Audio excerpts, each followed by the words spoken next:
हैं। तो आदरणीय अध्यक्ष महोदय की अनुमति से आज के इस सत्र में प्रथम आलेख के लिए मैं एक ऐसे युवा मनीषी को आमंत्रित कर रहा हूं जिन्होंने अपनी अल्प वय में ही भारतवर्ष में विद्वानों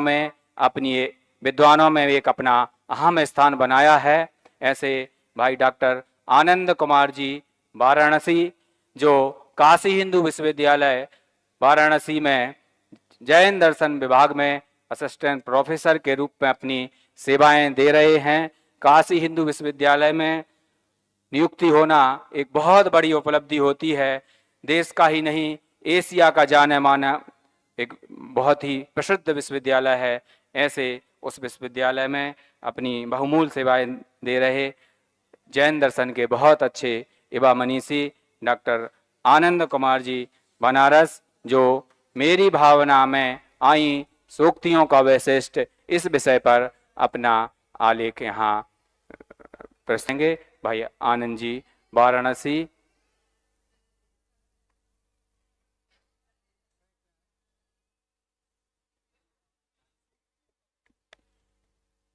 पूज्य गुरुद्वय के चरणों में बारंबार नमोस्तु नमोस्तु नमोस्तु।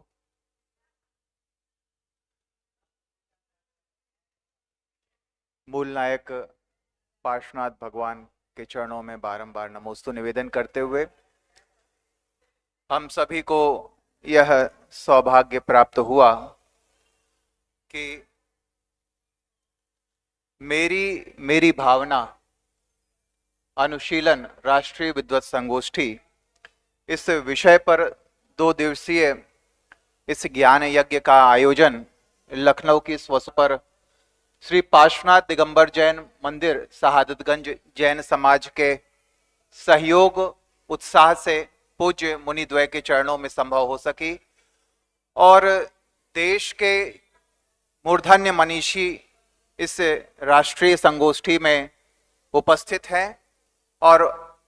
आप सभी के मध्य मुझे अपनी बात पूज्य श्री की इस अद्भुत रचना पर, सरल और सहज बोधगम्य रचना पर बात रखने का जो अवसर प्राप्त हुआ, उसके लिए मैं सर्वप्रथम पूज्य मुनि श्री के चरणों में नमोस्तु करता हूं। एक ऐसे रचनाकार की रचना है यह कि जो रचना तो उनकी है लेकिन रचना मुझे मेरी लगती है और जो पढ़ता उसे लगता है ये मेरी भावना है। तो ये मेरी भावना है कि मूल रचनाकार की मेरी भावना है कि पूज्य मुनिश्री की रचना है, ये उनकी भावना है, या यूं कहें कि इसके पहले जो इनकी गुरु परंपरा है, जो हम जिनको आज देख रहे हैं, समाधिष्ठ सम्राट पूज्य आचार्य श्री विराग सागर जी महाराज, उनकी भावना है, या उनसे पूर्व आचार्य कुंद कुंद महाराज की भावना रही है, या और हम विचार करें तो शायद ये, और शायद नहीं निश्चित रूप से ये भगवान महावीर की भावना थी। ये हमारी तीर्थंकरों की भावना है और उस भावना के अंतर्गत ही जो जिनवाणी का सार रहा, द्वादशांग का सार रहा, उसको बड़े ही सुनियोजित तरीके से, सुव्यवस्थित तरीके से इन मेरी भावना के अंतर्गत पिरो दिया गया। तो ऐसा लगता है कि जो समग्र द्वादशांग है उसका कहीं ना कहीं जो एक हार्द बनना चाहिए था, एक कलेवर तैयार होना चाहिए था, और ऐसा कलेवर जिसकी विशेषता ये रही कि आज से कम मैं ये तो पूरा दावे के साथ कह सकता हूं कि लगभग 20, 25, 30 वर्ष पहले जो भी जैन समाज हुआ करती थी उसके बच्चे बच्चे को वो भावना मुखाग्र हुआ करती थी, क्योंकि ऐसी ये प्रचलित भावना हो गई। इस भावना के अंतर्गत हमने उस जैन धर्म दर्शन के सारे विषयों को संक्षेप में समेट दिया और उसके उस मूल बिंदु को हर कंठ में हमने विराजमान करने का एक सार्थक प्रयास किया। ऐसी उस मेरी भावना पर पूज्य श्री ने जो अपनी भावनाएं प्रवचन रूप में यहां व्यक्त की है, वह विद्वानों के साथ साथ जन सामान्य भोग्य भी है। जब सामान्य जन श्रावक पढ़ता है तो उसे यह बात बड़े ही सरल तरीके से समझ में आ जाती है कि जैन धर्म दर्शन का सार क्या है। और जब एक विद्वान उस रचना को पढ़ता है पूज्य मुनिश्री, तो विद्वान को अपना स्तर दिखता है। सरल शब्दों में भी बात है, लेकिन उन सरल शब्दों में, सरल पंक्तियों में कैसे जिनागम का सार भी हमें देखने में मिलता है, ये जब विद्वान पढ़ते हैं तो उनको वह कृति उसी दृष्टि से समझ में आती है। तो ये जिनवाणी का जहां सरलीकरण हुआ, अल्पीकरण हुआ, संक्षेपीकरण हुआ, वहीं पूज्य मुनिश्री के माध्यम से पुनः उसका विशदीकरण हो रहा है, विस्तृतीकरण हो रहा है, और जन सामान्य को, सभी को। और ये महावीर की वाणी है। जो महावीर की वाणी, भगवान की वाणी ऐसी होती, जो जहां बैठता है उस समोसण में उसको उसके स्तर से वो भाषा समझ में आती है, वो दिव्य ध्वनि समझ में आती है। ठीक उसी प्रकार यह हर व्यक्ति के लिए बोधगम्य रचना है। मेरा विषय है मेरी भावना में प्रयुक्त सूक्तियों का वैशिष्ट्य। सामान्य व्यक्ति की दृष्टि से पंडित जुगल किशोर जी मुख्तार साहब ने इस अद्भुत रचना में जैन धर्म दर्शन का संपूर्ण सार निहित किया है। इस रचना को पढ़कर सामान्य जन श्रावक भी जैन धर्म को समझ जाता है, और उससे यदि आगे की बात समझें तो जैन श्रावक की नहीं, कोई भी व्यक्ति यदि इसको पढ़ता है तो उसे निश्चित ही यह बात स्पष्ट हो जाएगी कि आखिर भगवान महावीर स्वामी कहना क्या चाहते थे। यदि उस 2500 वर्ष की परंपरा चल रही है तो उस परंपरा में ऐसे कौन से सिद्धांत हैं, ऐसे कौन से मानव मूल्य हैं, और मानव मूल्य से ऊपर उठ के यदि जीवन मूल्यों की बात करें तो उन जीवन मूल्यों का क्या संकेत है, इस बात को हम इस ग्रंथ में मेरी भावना, जो कि मूल रूप से पंडित जुगल किशोर जी मुख्तार साहब की रचना है, उसके माध्यम से समझने में समर्थ हो पाते हैं। लेकिन चूंकि अब देखिए काल सापेक्ष सारी कृतियां होती हैं, तो जब समय व्यतीत होता है, और आजकल की जैसा भी तक 10-15 वर्ष पूर्व तक की जैन समाज की स्थिति हुआ करती थी, तो जैन समाज में जहां जैन दर्शन को जानने की चेष्टा कम हो रही थी, हमारे नई पीढ़ी इन मूल्यों को कम समझ रही थी, या यूं कहें धर्म के प्रति एक ज्ञान का अतिरेक कम होता जा रहा था। हम अपनी ही सुख सुविधाओं में, दुख दुविधाओं में अटके हुए थे। तो उन परिस्थितियों में जैन दर्शन का जो एक ज्ञान लोगों को सामान्य भी होना खत्म हो गया था, उस अलग को पुनः जगाते हुए पूज्य मुनिश्री की यह अद्भुत रचना है, जिसके मूल प्रेरणा स्रोत मैं समझता हूं पंडित जुगल किशोर जी मुख्तार है, और उनके मूल जो प्रेरणा स्रोतकार है वो हमारी पूर्व की परंपरा रही है। जब श्रावक इस जैन धर्म के मूल ग्रंथों का अध्ययन करता है तो उसे मेरी भावना की पंक्तियां ही उन मूल ग्रंथों में प्राप्त होती है। अब देखिए आश्चर्य की बात यह है कि हम दे क्या रहे हैं श्रावक को, ये श्रावक को भी नहीं पता चलता है, लेकिन इतना सहज तरीके से श्रावक को उसका पान कराया गया इस कृति के माध्यम से कि वो करता तो है सरल बातों का ग्रहण, लेकिन वो सरल बातें ही वस्तुतः उस जिनागम का सार है। तो जब जिनागम के सार को वो ग्रहण कर लेता है तो कोई वो बीज रूप में उसके हृदय में विराजमान हो जाती है, और जब बीज एक बार विराजमान हो जाता है तो समय समय पर पूज्य मुनिराजों का सानिध्य प्राप्त होने पर, जिनवाणी का कदाचित यदि वो स्वाध्याय कर लेता है तो वो बीज वपन प्राप्त करके और उसके पश्चात उसमें अंकुरीकरण होते हुए वह व्यक्ति जैन धर्म दर्शन के निकट कहीं ना कहीं पहुंचता जाता है। सिर्फ एक सूत्र कह दिया, जैसे एक बड़ी छोटी सी घटना हम लोग अक्सर प्रवचनों में निर्दिष्ट करते हैं कि एक चोर था, डाकू था, जब अंतिम समय में शांत होने लगा तो उसने अपने बेटे को कहा कि भैया जैन धर्म की बात कभी भूल से भी सुन मत लेना। कहानी में हम लोग बड़ा प्रयोग करते हैं, और सिर्फ इतनी ही बात जब उसने देखा जैन मुनिराज के सामने से निकल रहा है, गुजर रहा है, तो उसने देखा अरे भाई मुझे तो मेरे पिताजी ने क्या संकेत दिया था, तो उसने बस अपने कानों को बंद किया। लेकिन उसका सौभाग्य या दुर्भाग्य कहिए, दुर्भाग्य तो पिता की दृष्टि से जो उपदेश दिया था उसके प्रति है, और सौभाग्य उसका क्या जिनवाणी का क्षयोपशम रहा होगा। कहानी ही हो सकती है, लेकिन उसमें जो संकेत है वो कर्म सिद्धांत का बहुत बड़ा है।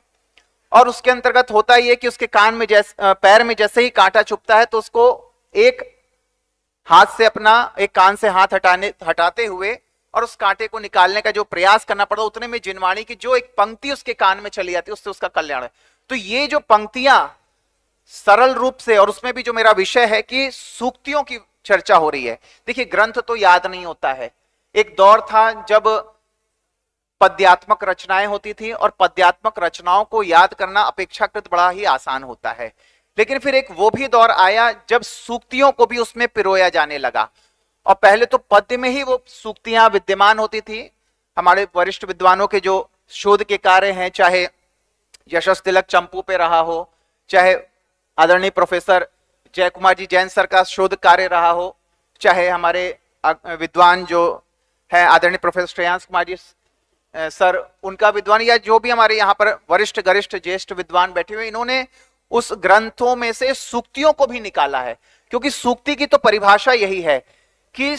अल्प रूप में, अल्प शब्दों में अधिकतम बातों को, सारभूत बातों को, जो उस बात को ग्रहण करते हुए उसमें पिरो दे, और वो देखिए वो कंठ का हार बन जाती है। हम लोग लोकोक्तियां प्रयोग करते हैं, मुहावरे प्रयोग करते हैं, ये भी एक उसका परिष्कृत और अपग्रेडेड रूप है, या कहें भाषा की दृष्टि से भाषा परिवर्तन होता गया। पहले प्राकृत में सूक्तियों का, आपके इस लखनऊ से ही प्रोफेसर आका जैन जी, उनका प्राकृत सूक्ति कोश का बड़ा अद्भुत कार्य है, उन्होंने किया है। इस तरह से विद्वान काम सदा करते, तो जैन दर्शन में प्राकृत की जो सूक्तियां हैं उनकी चर्चा हो रही हो, और यदि वो परंपरा चली है तो उस परंपरा के साथ, प्राकृत के साथ साथ होते हुए जब जैनाचार्यों का संस्कृत भाषा के प्रति रुझान हुआ तो उसमें भी वो सूक्तियां हमें निरंतर नजर आती हैं। उसके बाद जब हम अपभ्रंश के साहित्य को पढ़ते हैं तो उसमें भी वो सूक्तियां नजर आती है। उसके बाद उन आगम ग्रंथों को भाषा सरलीकरण की दृष्टि से जब चरित शास्त्रों का प्रणूपन होने लगा, उनकी रचना होने लगी, तो उन चरित काव्यों में जब हम पढ़ते हैं, जैसे श्रेणिक चरित पढ़ लीजिए, हिंदी में ही सही, लेकिन हिंदी में जो सूक्तियां आती हैं वो व्यक्ति को नीति ग्राह्य होती है, और नीति परक वो बातें बड़े ही दिमाग में हमें क्लिक करती है। क्योंकि बात जब स्ट्राइक करती है तो उससे यही समझ में आता है कि देखिए जैन धर्म समझाना क्या चाह रहा है। लोक में चलने का यदि वो मार्ग भी बताता है तो उसी में मोक्ष मार्ग भी उसका निहित होता है। संसार में रहना है, संसारी है, गृहस्थ है, तो हमारा कैसा स्वरूप होना चाहिए, कैसा चिंतन होना चाहिए, लोक व्यवहार क्या होना चाहिए। तो इन सब कार्यों को सहज में जो श्रावकों को समझाने का कार्य होता था, और श्रावकों को क्या, यदि उस ग्रंथ की गंभीरता को देखें तो हमारे पूज्य मुनिराज भी उससे बड़ी शिक्षा ग्रहण करते ही रहते हैं। तो ऐसी वो सारी सूक्तियों की एक लंबी दीर्घकालीन परंपरा रही है, और वर्तमान में चूंकि अब बहुत पद्य में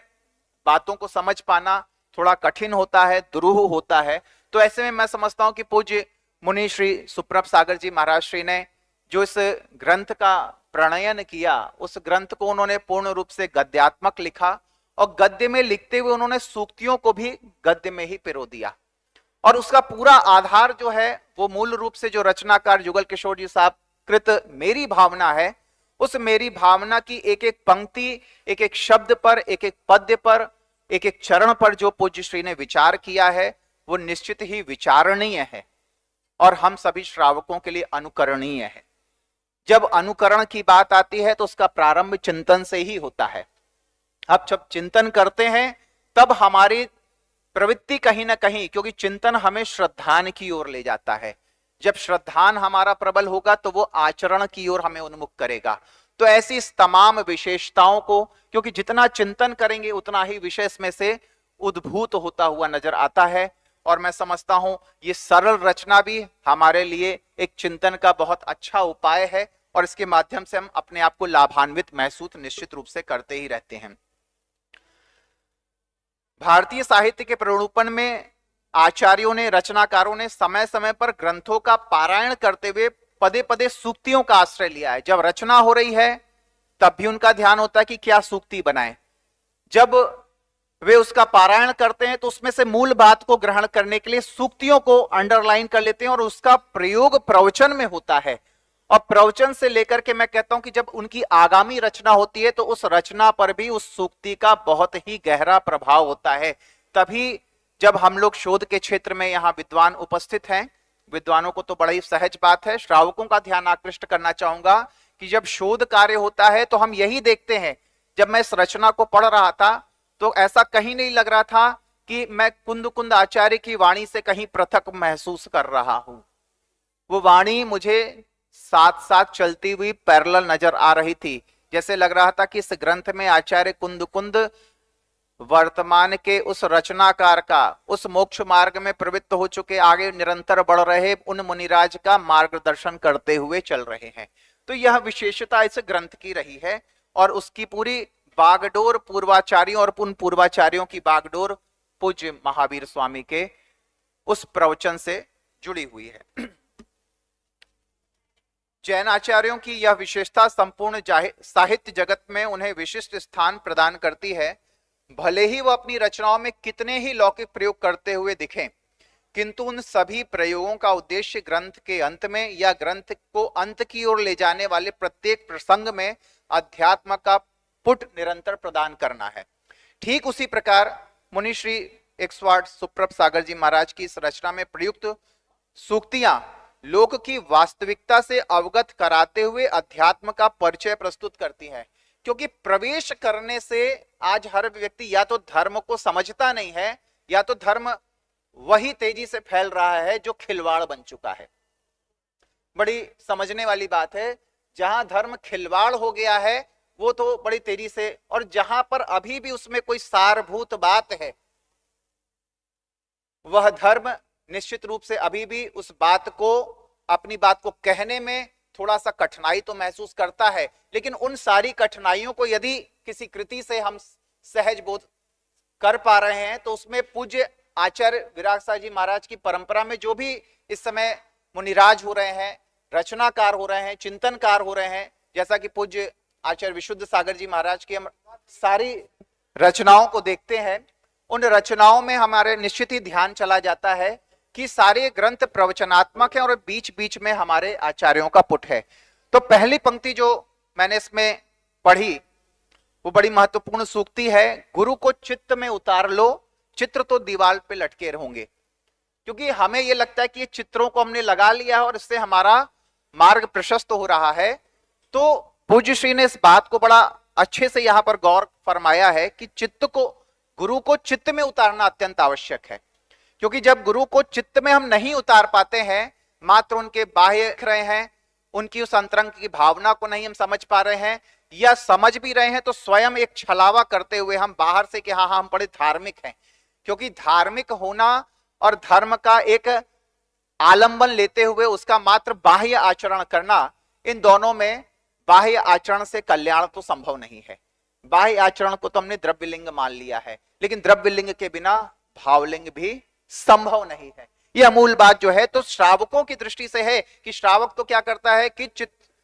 चित्र को लेता है और चित्र को लेकर के घर पर, यहां पर एक फोटो टंग जाएगी, अधिकतम होगा तो हम कुछ पर्स में फोटो रख लेंगे, लेकिन उन सब को रखने के बाद उन गुरु महाराज का उपदेश क्या है, वचनात्मक उपदेश हो चाहे आचरणात्मक उपदेश हो, उस उपदेश को भी ग्रहण करना हम सभी श्रावकों के लिए, उनके संघस्थ साधुओं के लिए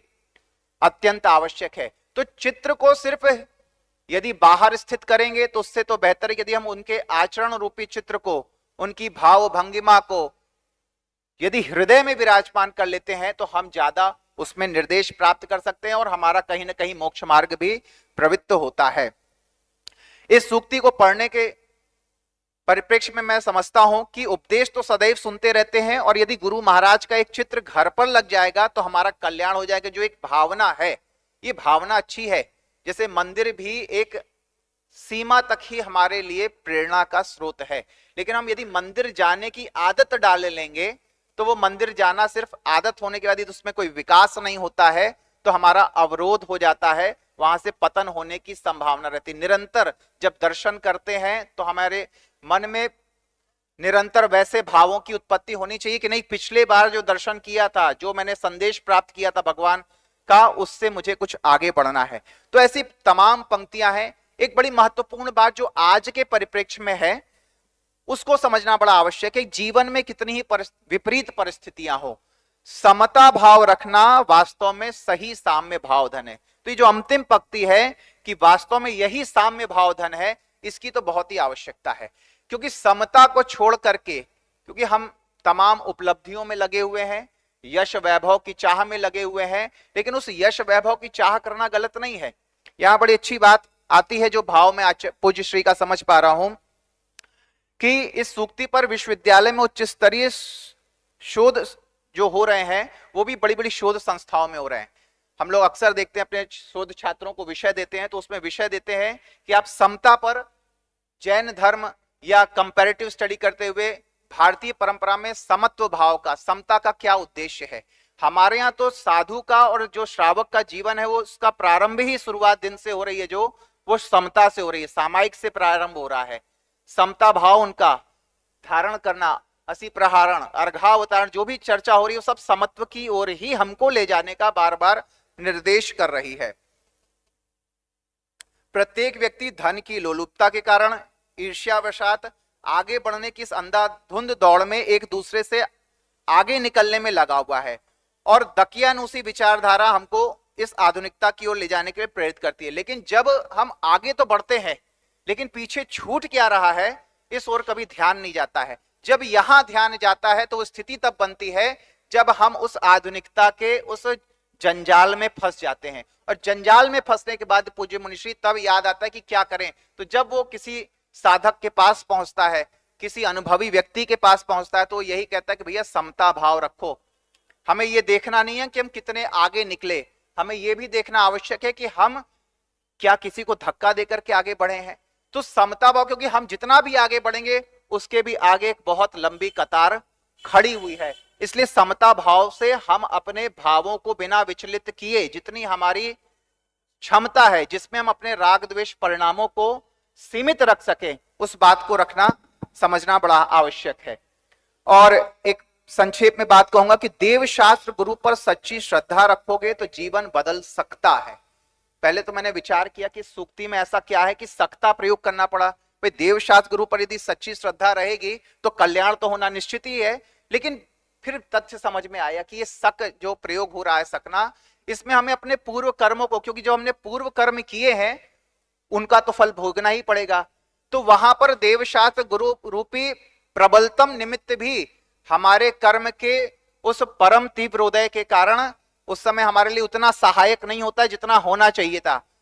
हुआ सम्यक दर्शन भी हो गया है, तो सम्यक दर्शन के भी उस कर्म के तीव्र उदय के कारण अंत में छूटने की, यदि हमने नरक आयु का बंद कर लिया है तो सम्यक दर्शन उधर छूटने के चांसेस बने रहते, यदि नीचे का नरक हो गया। प्रथम नरक तक की बात हुई तो बात अलग। तो यहाँ ये भी समझना उतना आवश्यक है कि देव शास्त्र गुरु के प्रति हमारी सच्ची श्रद्धा होना, और श्रद्धा यूं ही नहीं होगी, जब हम उसमें आचरण करें, देखेंगे, आचरण के प्रति भी हमारा विश्वास होगा, तब ये बात होगी। तो ऐसी शताधिक सूक्तियों का प्रयोग पूज्य महाराज श्री ने इसमें किया है, और ग्रंथ का एक बड़ा ही गंभीर कलेवर है जिसे हमें पढ़ना चाहिए, अनुभव करना चाहिए, और उसके साथ ही अपने जीवन में उसको आचरण में भी लाना चाहिए। तमाम बातें इसमें हैं, लेकिन मुझे लगता है कि अब और भी विद्वानों को हम सुनेंगे, और इस ग्रंथ का जब हम सभी अध्ययन करेंगे और पश्चात मुझे लगता है निश्चित रूप से प्रकाशित भी हो गई ये आलेख, तो हमें बहुत सारी चीजों का लाभ प्राप्त होगा। पूज्य मुनिश्री के मुनिद्वय के चरणों में बारंबार नमोस्तु करते हुए महावीर स्वामी की जय।